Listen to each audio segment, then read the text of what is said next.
Kosovo has the lowest minimum wage in the Balkans, and one of the lowest in all of Europe. Standing at €130 a month for workers under the age of 35, and €170 for those above, Kosovo's minimum wage is far behind its neighbors, and is only a fraction of the wages in Western European countries. But Kosovo's minimum wage hasn't always lagged so far behind.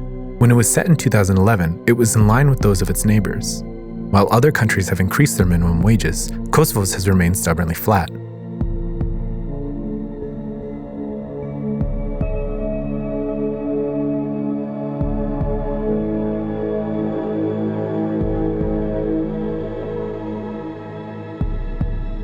First, let's take a look at what a minimum wage is and why it's so important. As its name implies, the minimum wage is the lowest amount an employer is legally allowed to pay their workers. Today, they are a global norm. 90% of countries have one. But as many things we take for granted, such as weekends or the 8-hour workday, minimum wage laws were the result of hard-fought battles by unions and labor activists, fighting sweatshop conditions and labor exploitation. The first minimum wage was passed in New Zealand in 1894. They later became standard throughout the 20th century. Today, the debate isn't about whether to have one or not, but where to draw the line.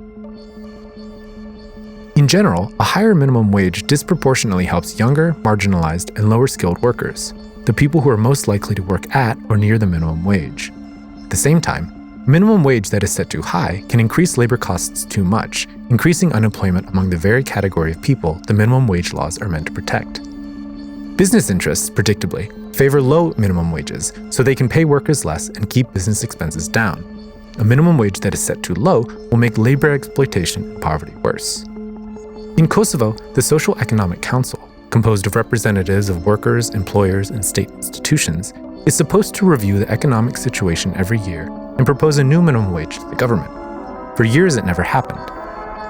When the council began, it was tasked with implementing a narrow technical review. If certain economic data failed to meet a preset threshold, the council was not allowed to propose a new minimum wage.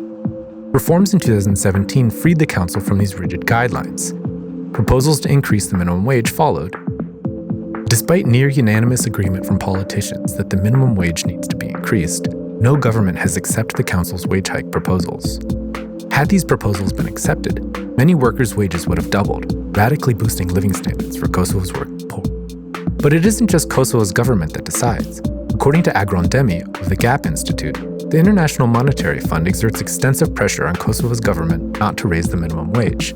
Part of the concern is budgetary.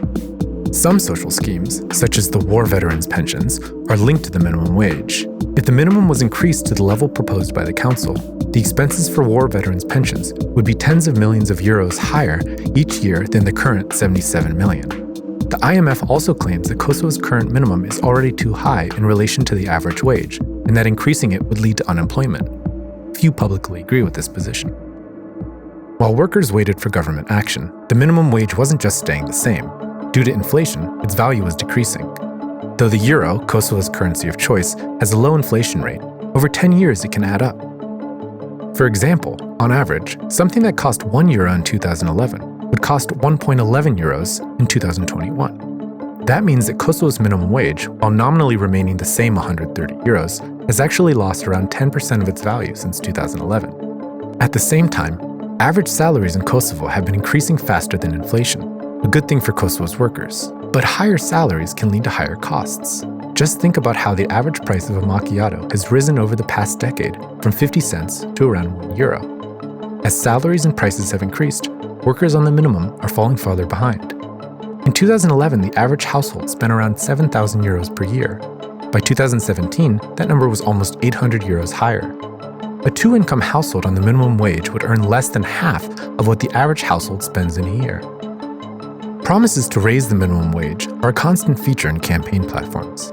Every major party made the issue a prominent part of their 2021 election statements. Abdullah Hoti, then acting prime minister and LDK's candidate in the elections, promised in February that the minimum wage will be €300 regardless of age. PDK's top candidate Enver Hoxha said the same thing, declaring, "The minimum wage will be €300. We are set on that."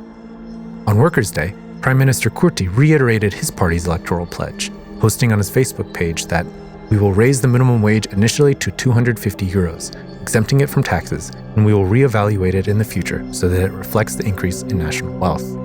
Recently, Minister of Finance Hekuram Murati, who also has labor in his portfolio, reiterated this commitment, but did not provide a specific time frame. Kosovo 2.0's repeated requests for comment were ignored by his ministry and the office of the Prime Minister. While government after government has dragged their feet, and electoral promises to raise the minimum wage went unfulfilled, workers have continued to fall farther behind.